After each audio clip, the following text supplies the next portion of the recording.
और होटल के मैनेजर से एक रूम मांगता है, लेकिन होटल का मैनेजर उसको रूम नहीं देता क्योंकि वो अपने साथ एक मछली का पॉट लाया होता है जिसमें एक मछली होती है जिसके 3 आंख होते हैं। जब मैनेजर ये सब उससे बोलता है तब वो बड़ा सा इंसान गुस्सा होकर एक बड़े से मछली में बदल जाता है और मैनेजर को खाने की कोशिश करता है। तभी कांस्टेबल होटल के मैनेजर को बचाने के लिए उसके ऊपर अपने तलवार से अटैक कर देता है, जिससे वो बड़ी सी मछली उसको छोड़ देती है। तभी वो लेडी उस फिश मॉन्स्टर के ऊपर टेबल से अटैक करके उसको रोकती है, मगर फिश मॉन्स्टर ज्यादा पावरफुल होता है और वो टेबल को तोड़कर वहाँ से बाहर निकल जाता है। लेकिन लेडी भी किसी से कम नहीं होती है और वो फिश मॉन्स्टर के जुबानों को पकड़ के खींचने लगती है। तभी मॉन्स्टर अपने आप को बचाने के लिए वहाँ से भाग जाता है और कांस्टेबल भी उसका पीछा करने लगता है। इधर हम उस लेडी को देखते हैं जो वहाँ के सभी लोगों के याददाश्तों को अपने मैजिक से मिटा देती है और लेडी भी उस मॉन्स्टर की ओर जाती है उसको पकड़ने के लिए, मगर मॉन्स्टर कहीं जाकर छिप जाता है। इसके बाद वो लेडी एक भद्दे से इंसान में बदलकर अपने ट्रैकिंग डिवाइस में देखकर एक घर में जाती है जहाँ पर उसको कांस्टेबल मिल जाता है और दोनों आपस में लड़ाई करने लगते हैं। और वो भद्दा सा इंसान कांस्टेबल से बोलता है तुम मुझे क्यों मार रहे हो। तभी कांस्टेबल को लगता है कि वो उससे कहीं मिला है और कांस्टेबल जब भद्दे से इंसान के मूंछों को खींचता है तब वो भद्दा से इंसान अपने असली रूप में आ जाता है, जो एक सुंदर और प्यारी सी लड़की होती है जिसका नाम मेटल ड्रैगन फ्लाई होता है। दरअसल ड्रैगन फ्लाई इस सिटी को प्रोटेक्ट कर रही होती है। उसी वक्त कांस्टेबल एक लेडी को बचाने के लिए उसके रूम में जाता है जहाँ पर ड्रैगन फ्लाई भी पहुंच जाती है और वो उस लेडी को देखकर समझ जाती है कि ये लड़की उस फिश मॉन्स्टर से मिली है और ड्रैगन फ्लाई उसे एक कपड़े से बांधकर रूम के खिड़कियों से लटका देती है, जिससे वो एक खूबसूरत लड़की से अपने असली रूप में आ जाती है और कांस्टेबल उसको देखकर डर जाता है। तभी ड्रैगन फ्लाई को उस रूम में कुछ होने का एहसास होता है और जब वो एक बड़े से बने पॉट के ऊपर इमेज में देखती है तो फिश मॉन्स्टर अपने आप को उस इमेज में छिपाया होता है और ड्रैगन फ्लाई को देखकर उसके ऊपर अटैक कर देता है, मगर ड्रैगन फ्लाई उसको अपने नेट के अंदर कैद कर लेती है और उससे बहुत मारती है। तभी ड्रैगन फ्लाई को दीवारों पे लगा एक मैप दिखता है और जब ड्रैगन फ्लाई उस लड़की से उस मैप के बारे में पूछती है तब वो बताती है ये वो बड़ा सा इंसान अपने साथ इसको लाया था और वो बोल रहा था कोई आएगा इसको लेने। ये सुनकर ड्रैगन फ्लाई मैप को अपने साथ ले जा ही रही थी तभी कांस्टेबल उससे बोलता है ये मैप हमें दे दो क्योंकि छानबीन हम ही तो कर रहे हैं। ये सुनकर ड्रैगन फ्लाई उसके ऊपर मैजिक कर देती है जिससे वो अपने याददाश्त को भूल जाता है और फिर से उसी मार्केट में चला जाता है। इसके बाद ड्रैगन फ्लाई उस फिश मॉन्स्टर और मैप को अपने मास्टर के पास लेकर जाती है। जब मास्टर उस फिश मॉन्स्टर की आंखों में देखते हैं तो उन्हें पता चलता है कि ये सब हमारे दुश्मन की चालें हैं जो हमें मारकर दांजिया को पाना चाहते हैं। और वो ड्रैगन फ्लाई से ये भी कहते हैं कि ये फिश मॉन्स्टर चाहता था कि हम लोग इसको पकड़ें क्योंकि हमारे दुश्मन हम लोगों की गुप्त जगह को जानना चाहते हैं। मास्टर ड्रैगन फ्लाई से कहते हैं हम लोगों को दुश्मनों से लड़ने के लिए 8 वेपन की जरूरत होगी क्योंकि हमारे दुश्मन बहुत ही ज्यादा पावरफुल हैं और हमें अपने न्यू लीडर को भी ढूंढना पड़ेगा जो हमें हेल्प करेगी उन सभी से लड़ने में। इसके बाद हमें ड्रैगन फ्लाई के भाई युग को दिखा जाता है जो न्यू लीडर को ढूंढने के लिए एक मेडिकल स्कूल में जाता है और युग प्रिंसिपल से बात करके एक गुफा में जाता है जहाँ पर एक लड़की को कैद कर रखा गया होता है क्योंकि वो लड़की कभी कभी एक मॉन्स्टर में बदल जाती है। जब युग उस लड़की से मिलता है और उसके हाथों पर देखता है तो उसपे एक निशान बना होता है और युग ये देखकर समझ जाता है कि यही हम लोगों की लीडर है और युग उसे कुछ खाने के लिए देता है। तभी वो लड़की एक पीकॉक मॉन्स्टर में बदल जाती है और युग के ऊपर अटैक करने लगती है, लेकिन किसी भी तरह युग अपने आप को उससे बचाता है और उसे नॉर्मल करता है। दूसरी तरफ हमें सिटी को दिखा जाता है जहाँ जमीन पर ढेर सारे गंदे कीड़े आ जाते हैं और लोग उसको देखकर भागने लगते हैं। तभी वहाँ पर भूकंप आ जाता है और पूरे सिटी के मंदिर जमीन के अंदर चले जाते हैं। ये सब ड्रैगन फ्लाई और उसके साथी देख रहे होते हैं लेकिन वो कुछ भी नहीं कर पाते क्योंकि उन्हें भी पता नहीं रहता कि ये कौन कर रहा है। दरअसल ये सब एलियंस कर रहे होते हैं जो तांजिया को पाना चाहते हैं। फिर सब एक गुफा में जाते हैं जहाँ पर कांस्टेबल भी आ जाता है और ड्रैगन फ्लाई को उस जगह को देखकर समझ आता है कि यहाँ पर एक एलियन कैद है। तभी वहाँ पर एक एलियन आता है जिसका नाम रेड आई होता है। दरअसल मूवी की शुरुआत में जो मेटरॉइड गिरता है उसी के जरिए रेड आई होती है। इसके बाद रेड आई अपने पावर से एलियन मॉन्स्टर के ऊपर अटैक करके उसको आजाद कर देती है जिसका नाम व्हाइट टाइगर होता है और ये बहुत ही ज्यादा पावरफुल होता है। ये सब देखकर ड्रैगन फ्लाई व्हाइट टाइगर को मारने के लिए उसके पास जाती है, मगर व्हाइट टाइगर बहुत ही ज्यादा पावरफुल होता है और वो ड्रैगन फ्लाई को मारने ही वाला होता है। तभी वहाँ पर कांस्टेबल आ जाता है और ड्रैगन फ्लाई को व्हाइट टाइगर से बचाता है, लेकिन ये देखकर व्हाइट टाइगर गुस्सा हो जाता है और कांस्टेबल के हाथ और पैरों को अलग कर देता है। ये सब करके दोनों एलियन मॉन्स्टर वहाँ से बाहर निकल जाते हैं। इसके बाद ड्रैगन फ्लाई बचते बचते एक सेफ जगह पर आते हैं कांस्टेबल को लेकर और उसका इलाज करते हैं। तभी ड्रैगन फ्लाई का भाई युग आ जाता है और ड्रैगन फ्लाई उससे पूछती है हम लोगों की न्यू लीडर कहाँ है, और युग बोलता है ये लड़की ही हम लोगों की लीडर है क्योंकि उसके हाथों पर एक निशान है जो हम लोगों के लीडर का है। ड्रैगन फ्लाई को यकीन नहीं होता कि इतनी कमजोर हम लोगों की लीडर है और वो ये सोचकर परेशान हो जाती है और उसे लगता है कि ये लड़की हम लोगों की लीडर नहीं है। इसके बाद सब अपने मास्टर से बात करने के लिए एक पैविलियन में जाते हैं जहाँ पर एक लड़की की हेल्प से मास्टर युग और ड्रैगन फ्लाई से बात करते हैं और कहते हैं दुश्मन हम लोगों के आसपास ही है क्योंकि वो बहुत जल्द हम लोगों के ऊपर अटैक करने वाले हैं और तुम लोग जल्द से जल्द इस सिटी को छोड़कर किसी दूसरे सिटी में जाओ, मैं तुम लोगों से वहीं मिलूंगा। अपने मास्टर से बात करके सब वापस आ जाते हैं और कांस्टेबल को चलने के लिए एक पैर देते हैं पर कांस्टेबल नहीं चल पाता और ड्रैगन फ्लाई को ये देखकर बहुत बुरा लगता है क्योंकि उसी की वजह से कांस्टेबल का ऐसा हालत हुआ था। इसके बाद सब किसी दूसरे सिटी में जाते हैं जहाँ पर रास्ते में कांस्टेबल और उस लड़की में दोस्ती हो जाती है जो इन सभी की लीडर होती है। दूसरे सीन में हमें मास्टर को दिखाया जाता है जो अपने भेष को बदलकर नीलाक्ष के पावर को हासिल करने के लिए सारे कबीले के मास्टर को बुलाते हैं और उन सभी मास्टर के हेल्प से 8 वेपन को हासिल कर लेते हैं जो बहुत ही ज्यादा पावरफुल होता है। तभी वहाँ पर रेड आई और व्हाइट टाइगर आ जाते हैं और व्हाइट टाइगर 8 वेपन को ले लेता है और सारे मास्टर को अपने वश में कर लेता है और ड्रैगन फ्लाई के मास्टर के ऊपर अटैक करवाने लगता है और मास्टर अपने अम्ब्रेला के पावर से बचते बचते वहाँ से गायब हो जाते हैं। तभी रेड आई व्हाइट टाइगर से कहती है अगर हम आपस में मिल जाएं तो हम दांजिया के पावर को हासिल कर सकते हैं, लेकिन व्हाइट टाइगर उसकी बातों को नहीं मानता और उससे बोलता है मैं तुमसे बहुत ज्यादा पावरफुल हूँ और मुझे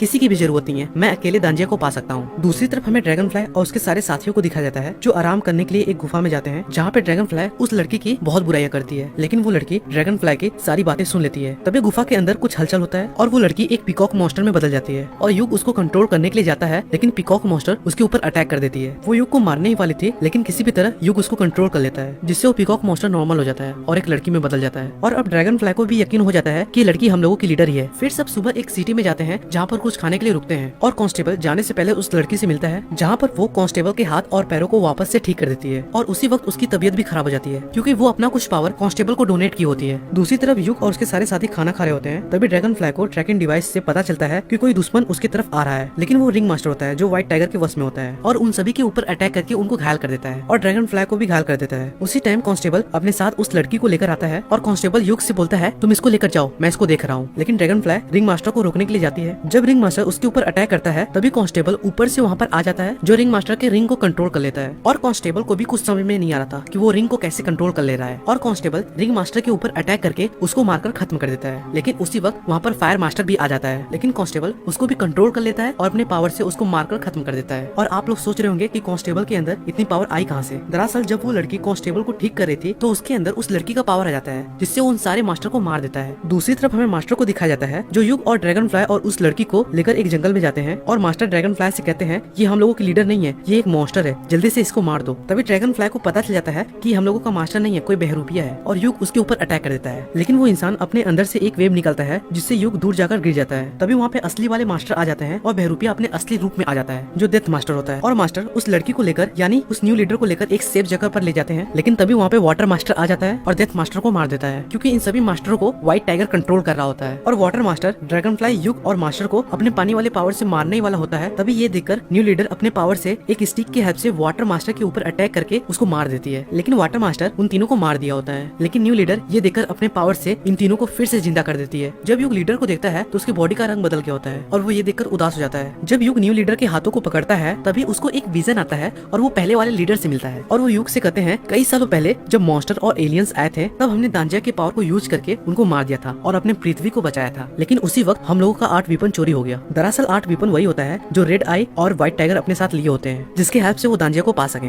इसलिए हमने दांजिया को बचाने के लिए उसका पावर इस लड़की के अंदर डाल दिया और यही तुम लोगों की लीडर है। लेकिन युग अपने लीडर को नहीं बचा पाता और रोने लगता है। तभी वहाँ पे इन सभी के साथी आ जाते हैं और सब न्यू लीडर को जमीन के अंदर दफन कर देते हैं, क्योंकि अब वो मर गई होती है। और अब मास्टर कांस्टेबल को भी अपने टीम में शामिल कर लेते हैं, क्योंकि उसके पास भी अब पावर्स आ गई होती है। इसके बाद सब मिलकर व्हाइट टाइगर और रेड आई के ऊपर अटैक कर देते हैं, जिससे व्हाइट टाइगर जमीन पे गिर जाता है। तभी रेड आई 8 वीपन का यूज करके ड्रैगन फ्लाई को मारने वाली ही होती है। तभी टाइम रुक जाता है और हम नए लीडर के कब्र को देखते हैं और उस जगह पे प्लांट बहुत तेजी से बढ़ने लगते हैं और उसमें से पीकॉक मॉन्स्टर बाहर निकल जाती है, जो अब फिर से जिंदा हो गई थी। और पीकॉक मॉन्स्टर रेड आई के अटैक को उसी के ऊपर छोड़ देती है, जिससे रेड आई 8 वीपन के पावर से बच नहीं पाती और मर जाती है। और पीकॉक मॉन्स्टर व्हाइट टाइगर के ऊपर भी उसी तरह से अटैक करके उसको मार देती है। इसके बाद लास्ट सीन में सभी को पता चलता है कि व्हाइट टाइगर जमीन के अंदर ही छिपा था और रेड आई आसमान से आई थी, जो दोनों दांजिया और अपने लीडर को ढूंढने के लिए आए थे। और इसी सीन से मूवी